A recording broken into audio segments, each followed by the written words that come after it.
Mga nabuwal na puno at sira-sirang mga bahay ang iniwan ng 5.7 magnitude na lindol na yumanig sa Mindanao kagabi. Naitala ang epicenter ng lindol sa Carmen, North Cotabato kung saan pinakamalakas itong naramdaman. Damay din ang mga karatig bayan ng North Cotabato, Lanao del Sur, South Cotabato, Bukidnon, Misamis Oriental, maging sa Dipolog City sa Zamboanga del Norte.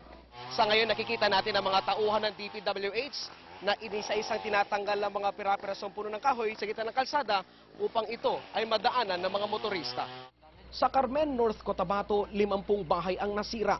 Tanging bubong at poste na lang ang naiwan sa bahay na ito matapos mabagsakan ng pader. Pati bahay ng barangay chairman napinsala. Gabi mga 10:10. Sabi niya nakarinig siya ng malakas na putok na sinundan ng pagyanig. Sa takot, nagdasal na lang siya.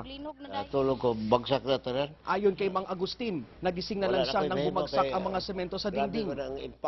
Anim ang sugatan sa lindol matapos mabagsakan ng mga gumuhong hollow block na mahagi ng tulong ang provincial government ng North Cotabato sa mga nasalanta. 15 aftershock naman ang naitala kaninang hapon. Jasper Acosta, Patrol ng Pilipino, North Cotabato.